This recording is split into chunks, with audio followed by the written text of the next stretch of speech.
Tracy, if you would do the honors of the roll call, please. Okay. Director Boyd? Here. Director Decker? Aye. Director Harvey? Here. Director Lohman? Here. Director Slater Carter is not present at this time. Okay, so we'll keep a note when she joins us for the minutes. Let's see, the president's statement for tonight. Occurs to me, I should actually have the agenda up in front of me. I have to apologize. So the president's statement, the only thing I've really got to say is, well, one, it's terrific we're getting rain. It was so good. I had to go out and take a walk in it. It was fantastic. It's really nice to see. And, as we creep up towards a normal drought year. So appreciate everyone being conservative with our water use, even though we're well supplied. It's always helpful that everyone use it wisely. Tonight, I'm gonna ask for anyone who wants to make public comment. If you're up for it, we'd love to have you tell us what part of the community you reside in. I think it'd be kind of nice to know where we're getting participation from. And with that, that's purely your discretion. But if you'd like to do it, that'd be good for us. Do we have any oral comments for items not on the agenda? Looking around the room. I see a hand raised from Greg. I see Greg. Greg? I live in Montara. I just wondered if it is possible for you guys to stop changing the Zoom link for every meeting. Other agencies have one standard Zoom link. They never change it. It goes on every agenda. You can favorite it. With you guys, it's always a surprise. I click on the link and I go to a February meeting. Thank you. Okay, thank you for the feedback. Let's see, do we have any other, seeing no other public comment, let's move into new business item 1, review and possible action concerning 2019-2020 grand jury report, ransomware. It's not enough to think you are protected. Yeah, thanks, Scott. So we received this report, I think in October last year, from the grand jury, essentially laying out that there is some significant threat to public agencies through ransomware. We are a public agency, of course, that is potentially subject to this. And so there's a number of findings and recommendations that the grand jury has been putting out. The major action that the district needs to take is really an internal report that needs to be prepared by June 31st. And so at this time, we are actually required to respond to the report itself. So we got a nice note from them reminding us that there is such a requirement. I guess other agencies didn't respond as well. So we have until the 31st this month to essentially acknowledge receipt and comment on the findings and recommendations. And of course, we're working together with Paul, who's here tonight, who helped us essentially, look at the responses to the findings and recommendations. And so what we're asking for here tonight is first to approve the response, and so that we can send it out, be in compliance with the requirement. And also I think we have some questions about the process and procedures, how the board would want to see this report really. And I'm going to hand maybe the word to Paul, who essentially can elaborate much better than I can about, what it is that we've been doing so far and what we plan on doing going forward to avoid this and also to prepare this report. So the initial response we gave is just essentially acknowledging that they had certain findings. We're just acknowledging them, kind of rubber stamping and saying, yes, we will create an official in-depth report by that June 30 or 31st deadline. The report itself really was just centered around least they emphasized the encryption type ransomware virus stuff. And so really it was all how, if ransomware should hit, how would we be affected, and what our response would be. The report is really, I mean, there are examples that they had given as a case study was like entities that had like 25 servers, and we have one really small one. And so it's the recommendations don't kind of scale quite to the extent that, I'm having a little hard time trying to wrap my head around what an official type report might look like and include. I do have some thoughts about things, but I'm not sure how far we would want to take this. So I'm looking for a little guidance in that. We did do a little bit of initial remediation just by installing some more sophisticated hardware routers in place that have some filtering and some monitoring capabilities. And the sanitary district, we have two separate networks. One is for the internal production network, runs a server, the customer database software, that kind of thing. The other network is strictly dedicated to the SCADA network. And it was actually running some pretty poor, it was a consumer grade router. So we pulled that out, upgraded so that at least from a hardware point of view, we're up to standards. So yeah, I don't know. So Clemens, going from there, I mean, I can go into details and, kind of what we're doing, and I don't know where to go from here with it. What are your thoughts? Well, I mean, sure. Let's see if the boards have comments. Maybe we get to bring it back to the board when it comes to the report. Of course, you and I can work on, the format, how it's supposed to look like. But I think the board is willing to have a little discussion about this, so we can hand it back to the board at this point. Oh, let me call on Rick. Yeah, I think your responses to this initial required reply by the end of the month is certainly fine. I haven't seen the other documents list specific other more technical things other than our network password to is it kind of like how many backups do we do? What's our firewall look like? Is all that kind of stuff in the report? I don't think that should be made public, but So Paul, if you want to give a brief response, then we'll go to other board members. Yeah. So I believe that an official report like this is new to me. So just going by what I think it should entail would be, some detailed knowledge of, we have these processes in place. We have this hardware, backups work like this, recovery process would kind of look like this. And it's meant to be confidential. So it's not something that's made to be publicly viewed. So it's not going to have passwords in it, obviously, but it would say, we have these kind of this kind of infrastructure in place. Does anyone else have any questions or comments? Yeah, who is protecting the accounting data? In addition to ourselves, we have Mays and Company, the accounting company. What in our transfer of data, how is that protected? So my understanding with them is they do all the work through QuickBooks, and they have remote access to come in when they need it to run QuickBooks on a virtual machine that's on our network. So all the data is in a QuickBooks file or multiple files there on the machine.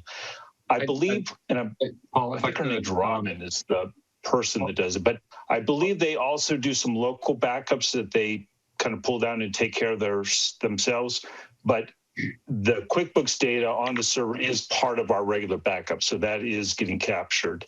So I'd like to interject here. I'm going to recommend and see if you guys are willing. I'd like to recommend that we set up an ad hoc committee, and I obviously would volunteer to be on that. Anyone else who wanted to join in, but I would invite all of those kind of questions so that we can assemble the information in confidential format and then see what of that information is helpful to include in the report. It's pretty important that we not put details out. But it's also important that we take a good hard look and we think about areas where we can harden our efforts. And Peter, your questions about how that data is protected should be front and center for what we're doing. I agree. I'd like to see a committee formed of people who know what they're doing. That would be somewhat different than some of the grand juries I've heard about. So, but I think this is an important point for our district. And I think just because things are not supposed to be made public, I've noticed that often they do. So let's do as much as we can to keep this confidential. Yeah, that's, I'm sorry, Peter, you're volunteering? Terrific. So how about so that's me and Peter. Anyone else have any thoughts on that? Okay, so if you have questions that you'd like to make sure that we consider, please send them to Clemens. And Peter and Paul and Clemens, let's get up an ad hoc committee meeting soonish. It's not super pressing, but Clemens, perhaps you can help us coordinate something at the appropriate time. Right. Of course, yeah. So I'm gonna send an email out to everyone, and we're gonna schedule a meeting and essentially get this into the committee level and work with the two directors to prepare the report. I think Paul, I'd like to thank you for being in the thick of this. It's good to have someone who understands the infrastructure and the procedures. Rick, you had your hand up? Yeah, just a real quick question. Would it be rude to ask the grand jury how they're going to protect all this information we're sending them?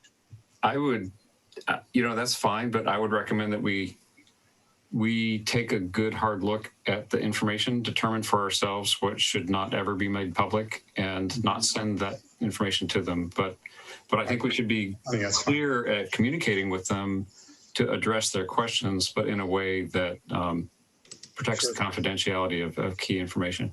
Because I think my feeling, we're a transparent organization, so we don't have hidden data, that kind of thing, but it's more our process. If someone breaks in and shuts us down, that kind of.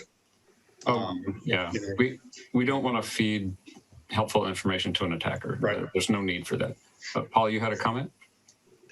I'd have to reread the verbiage, but I'm pretty sure that the report is meant to be internal, and that perhaps the board just responds that, yes, we got this internal report and we are taking vague steps to, respond to the items that were discovered or something to that effect. I'm confident that we can be affirmative in our response because we're going to take this information and we're going to chew on it and we're going to figure out what steps we might need to take.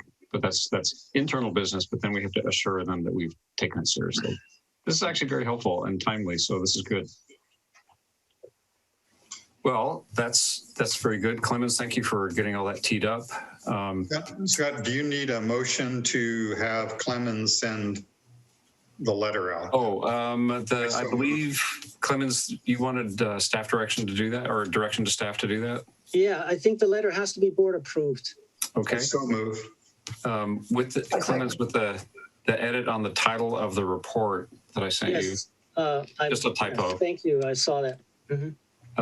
Okay, so Rick has moved approval of the letter. Do we have a second? I second. Peter has a second. Thank you. Any further discussion? Tracy, can you do a roll call, please? He is frozen. I'll do a roll call. Is Tracy back? Okay. Your screen is frozen. Aye. Okay. Can you hear me? Yes. Yes. Okay. Director Boyd? Aye. Director Decker? Aye. Was a thumbs up from Peter? Director Harvey? Aye. Good. Director Lohman? Yes. Director Slater Carter? Catherine, you're on mute. I agree, yes. Okay, the motion carries 5-0. Thank you, everyone. All right, we've got a really short public agenda. Let's move to the reports. And last time I skipped over one, and I apologize profusely for skipping Greg on the Mid-Coast Council report. So I'm going to highlight them one by one and walk through them. Sewer Authority Mid-Coast side, Catherine and Rick. I got some notes if you want me to start, Catherine. Why don't you start with what's happened and I'll tell you what's going on tomorrow and on the agenda. Okay, because Catherine goes to all the finance meetings too, so that's good. They presented the audits for the 2019 to 20. The auditors were pretty much in praise. You know, it's been years now. We've been recovering the last 4 years and getting everything straightened out. And they said it looks like we're on a good path right now. We approved the general manager's pay increase and extended his contract for 2 years. We officially closed out the whole Amoresco thing just to get that closed out. We got a letter from the Water Bond Coalition asking Sam to help support 2 of these bills. It's SB 45 and AB 1500. These are all like wildfire protection, drought protection, safe water. They're all these good things.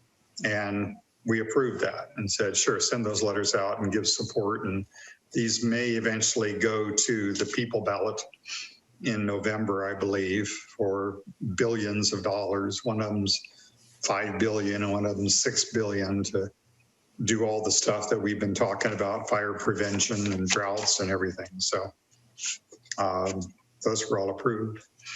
And that was the regular SAM meeting. I turn it over to Catherine.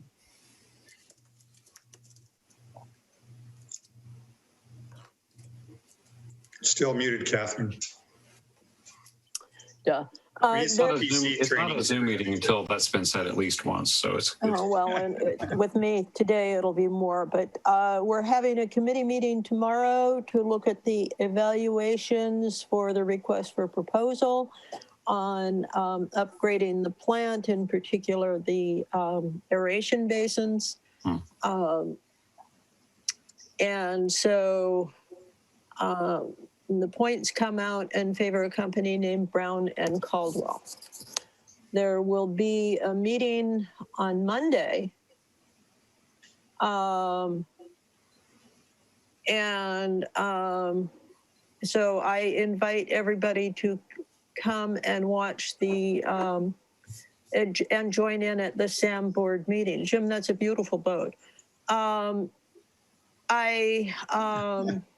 have been attending the workshops on the water reuse symposium, and I look forward to Clemens, can you take back the screen? Telling you more. There are some very interesting concepts that have been presented on communication. Could you help me here with this? I'm sorry. Hold on. And on dealing with the public and regulators, et cetera. One of the most interesting concepts, and I think we need to start considering this quickly, is we have talked about watershed because we are a water agency, but there is also for recycled water a concept called sewer shed, which is taking care of your sewer area and making sure that you have the biggest thing about recycled water now is not asking the recycled water agency to remove the contaminants, but asking to have source control from the contaminants. And I think that's something we need to examine our ordinance for, to make sure we have a strong enough source control ordinance. The other thing that was brought up today about recycled water is, and this will be near and dear to Greg's heart is the concept of putting in ordinance that starts assessing new projects for the need for recycled water, and finding a way to put recycled water, maybe holding or source control, in their plans before they're built. They are built in.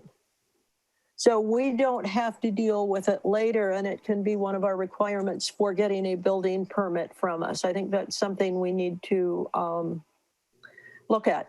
So there's a few more. One of the things I will say for everyone is Water Reuse is going to be putting out a series of white papers on the topics that have been discussed. So there's going to be lots of really interesting reading to help everyone go to sleep. Scott, real quick. Yeah, I had my SAM committee meeting. I forgot to do. Yeah, like Catherine said, those white papers, there's like 8 days with six breakouts. There's going to be like 50 white papers on pretty much everything from emerging bad chemicals to, oh, it's good to include your public when you talk about recycled water that's going to be drinking. And some of them are very basic, but some of them are very good, but it's going to be at least like 50 papers. And we'll figure out a way when they get all ready, we'll download them all to SAM and to MWSD here too and get the whole shebang. I want to do some quick comments on that famous 2040 committee we set up.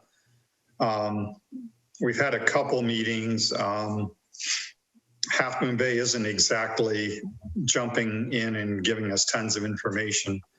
What I tried to I called the 2 reps from Half Moon Bay and Granada and said, please put this on your agenda.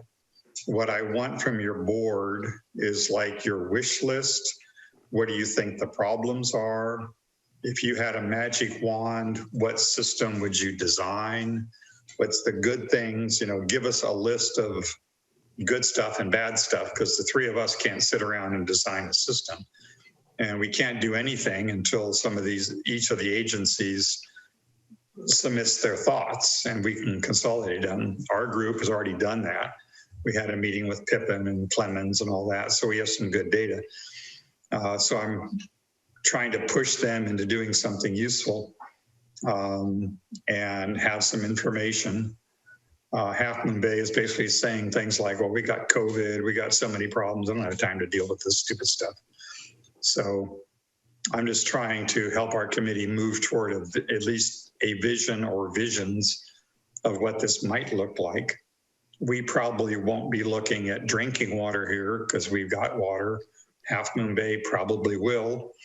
So we just want to get what are the things the system has to look like in the future. So anyway, that's moving on, and hopefully we'll actually get some data from Granada and Half Moon Bay. And one more thing, at the next MCC meeting, which is partly about SAM, but anyway, I'm going to be going and asking the MCC to work with the county to get the county to put in stormwater aquifer recharge ponds. They put in all the wells in Montara and El Granada. They permitted them all, and they need to protect us with stormwater because they're in charge of it against saltwater intrusion and overdrafting of the aquifer.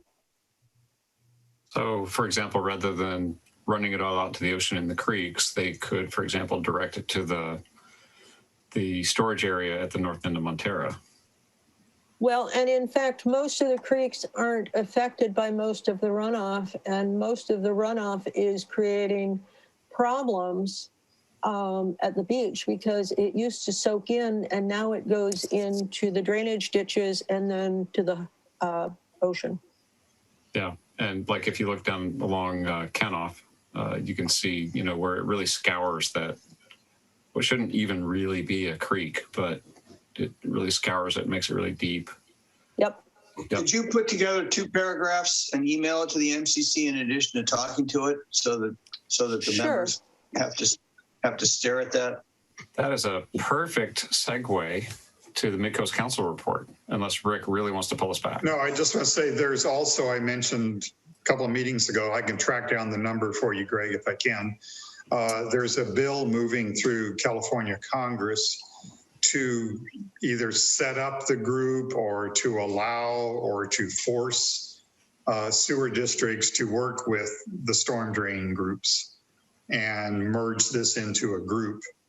Because either we, send it into the sand plant for cleanup or something, but there is a bill that's going to be moving forward. It's just in watch mode right now, but the state government's talking about trying to help solve the problem. Well, governments don't usually help solve problems, but to either put some legislation out there to get people off their butts and, trying to solve the stormwater problem, like Catherine said. So. Right. Well, let's go to the Mid-Coast Council report. How about our guest, Greg Dieguez? Would you like to say something? I'm from the government and I'm here to help. Could you remind us? Actually, you said you were from Montara. Are you from the tree streets or the number streets? I don't know how much detail you want. I'll just point out, Connect the Coast Side final comments are due on the 24th. I'm going to be sending in one of my own, not in concert with the entire MCC. People just are too burned out. Montara, if I remember correctly, has 3 mini rotaries planned on Main Street. So, if you have any thoughts about the Connect the Coast Side draft and you want to, you don't want to send them in on your own, send them to me and I'll include your thoughts. I find a lot of this plan really nuts. But it is a basis for raising money. That's Joe Leclerc's main point. It's an integrated strategic vision. He hopes to be able to raise money for it. Greg, I don't want to say anything more. Could I ask, in terms of the people drafting the report, does anybody live on the coast side? I don't think they do. Chandra and come on, help me out. The other, I can't remember her name. I would just offer, locals seem to respond to this with a quizzical look, and sometimes things that look good on paper could bear the test of getting the local vantage point. And so if you're watching this, go take a look at the report. And if you have any thoughts, get them over to Greg. He'll make sure they're heard. I will say you don't need to read it. Just look at the proposed maps and you can make comments. Yeah. It's a quick way to do it. Greg, please put in that the Connect the Coast project needs to pay for any disruption, interruption, damage, or changes that need to be made to the public utility infrastructure. Already been done. And in fact, after I did it, they went and talked to Clemens and he scared the heck out of them. They haven't changed any of their numbers, but they're aware that the infrastructure cost could equal, for example, the cost of an entire roundabout. So they're aware of this. The other thing going on is my favorite topic, wildfire risk.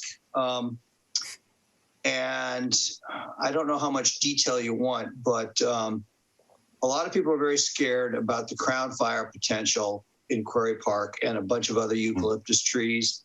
I think 2 implications. One is I'm going to recommend that because of the fire risk that's been pointed out to me by several residents, none of you, in Montara, that we ought to have all the lots in the Caltrans right-of-way consolidated and the land turned over to MWSD for maintenance as a park and have you guys take care of it, because Caltrans isn't doing it, and that's not the only place. Recreation area. Please do not use the word park. Okay, recreation area. There's other Caltrans stuff hanging fire, and Nick Calderon at Parks just doesn't have the money in the areas for which he is responsible to do a complete crown fire thing. It's one of those probability things. It's low probability, but it's going to be extremely bad if it hits. So it's a big priority at the MCC. You should expect to be hearing a lot about it. A budget of 50 or 60 million to fix just Quarry Park, which is more than the entire park's budget for everything, would be necessary. A review of the FEMA after action report from the Oakland Hills 1991 fire, I found indoor sprinkler systems do not work in a wildfire. However, there's some evidence that sprinklers on the roof, like the one I had in San Carlos, might do some good.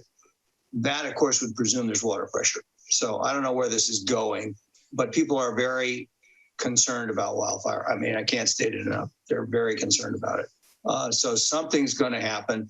And if the water district wants it to be, I don't know what you want to call it, proportional to the risk or reasoned and well thought out, you might have to step in and say a few things.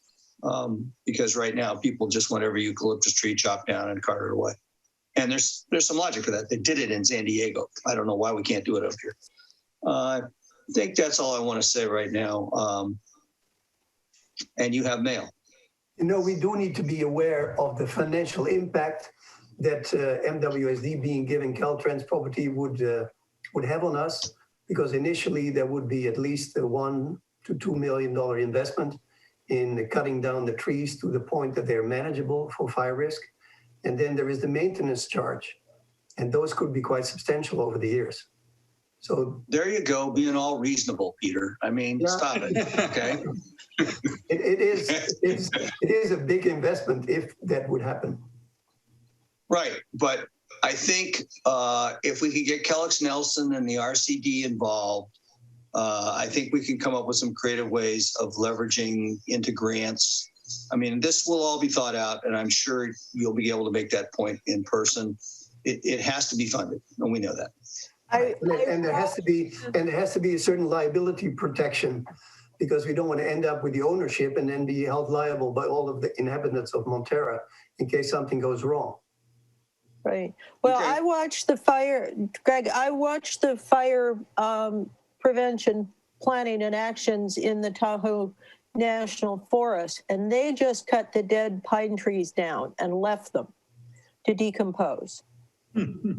And it saved a whole lot of money, and a few years later, they're just all mulch. So carting them away is not necessarily the preferred way to do it. I heard at the MCC meeting it was about $10,000 a tree to haul them to the dump. It's better just to let them turn into mulch and help suppress the other weeds. Yeah, we're aware of the mulch argument. Okay, let's go to, if there's nothing more, okay, let's go to the CSDA report. No CSDA, but I do have a LAFCO if that's next. Okay, go for it.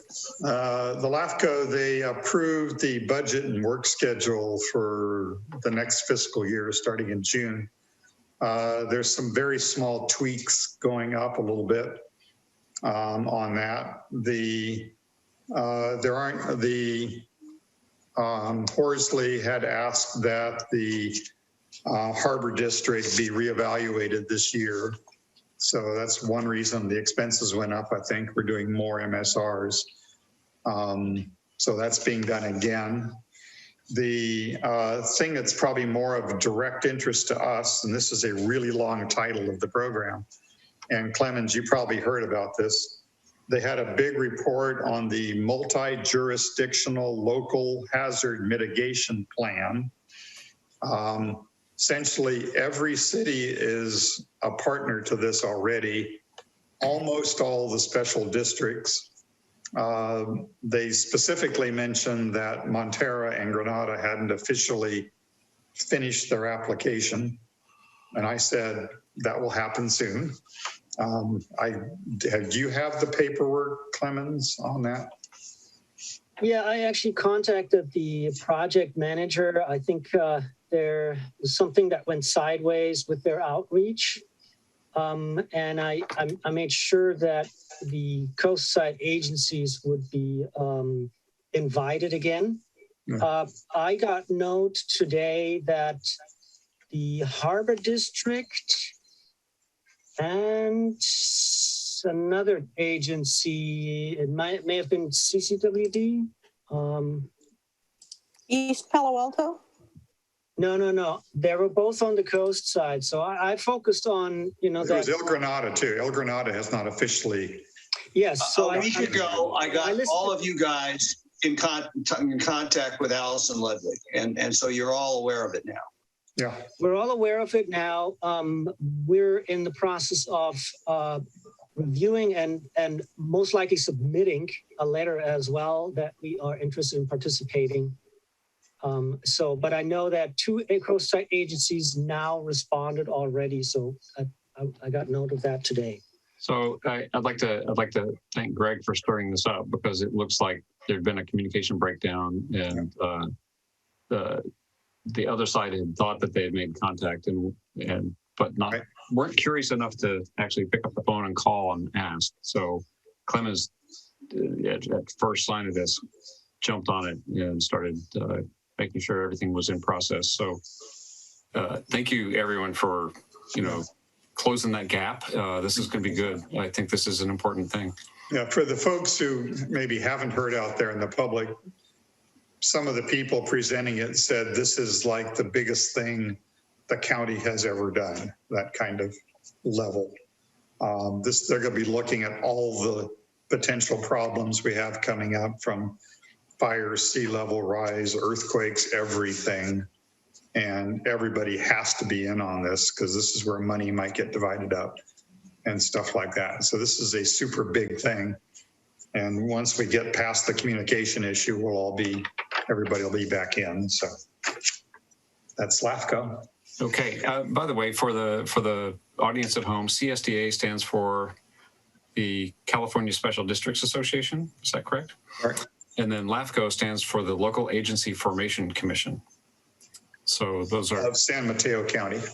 Thank you. That's it's basically taking a look at how all the agencies in the county are organized and operate, and whether or not it makes sense for them to be standalone, or if mergers need to happen or want to happen.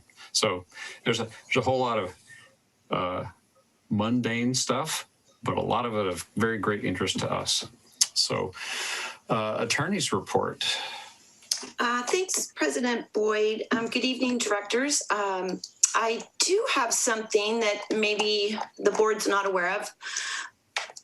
A bill called the Water Quality Protection and Job Creation Act of 2021 is set to be introduced in the House of Representatives, federal bill, which would authorize $50 billion in direct infrastructure investment over the next 5 years to address wastewater infrastructure and local water quality challenges. The bill would also significantly increase the amount of federal assistance made available to states and communities through the Clean Water State Revolving Fund program. Specifically, the bill authorizes $40 billion over the next 5 years in wastewater infrastructure investments through the Clean Water SRF, which provides, as you know, low interest loans, subsidies, and grants to communities for wastewater infrastructure. It authorizes an additional $2 billion in grants to cities to capture, treat, and reuse sewer overflows or stormwater. It authorizes $2.5 billion in grants for states to implement state water pollution control programs. $1 billion for clean water pilot programs for watershed-based efforts to address wet weather discharges, to promote stormwater best practices, and to undertake integrated water resource management, and to increase climate resiliency. It authorizes, I'm almost done, there's a lot. It authorizes $1 billion in grants for alternative water source projects, such as wastewater or storm water reuse, to augment the existing water supplies, provides another $1 billion to Clean Water Act grants to municipalities to implement treatment standards for PFAS and other emerging contaminants. And it also provides $2.5 billion in wastewater infrastructure assistance to address the backlog of critical needs for Indian tribes. it was said to be introduced a couple days ago. I don't think it has been, but definitely it's something to watch, because I don't think the state has received the state revolving fund program hasn't received any federal assistance for wastewater infrastructure construction since 1987, apparently. So that's my report. This could be big. Thank you, Christine. Big one. All right, let's go to director's reports. Anyone? No one? General manager report? Nothing at this time. Okay. Future agendas, we have teed up the CSDA transparency certificate and the conflict of interest code update. Anything else that we want to get on there now? If not, you can send me a note. I'd like for us to give a brief report on this recycled water conference. I think there's a lot of good ideas coming out of it. I was talking to a fellow from Florida today who talked about a 56,000 housing unit going in. And I said, well, don't laugh, but we have a big project going in too at 71 units. Mm-hmm. And yeah. Okay. But the problems are similar. So let's get that on a future agenda after all that's done. Yeah, probably there's 4 more days of the conference. It Right. ends Wednesday. And I don't know how long it's going to take to get the white papers down here, but. Well, when you've got good stuff for us, let us know. Let's get it on the agenda. All right, well, with that, we're going to take a brief recess, and then we'll reconvene in closed session. We've got 3 items up. Conference with legal counsel, existing litigation in the Half Moon Bay suing the Coastside case. We've got anticipated litigation, 1 potential case, and anticipated litigation, another potential case. And when we're done, we'll come out and we'll report whether or not there was any action taken by the board. With that, we thank all the members of the public for joining us and participating, and we look forward to seeing you soon.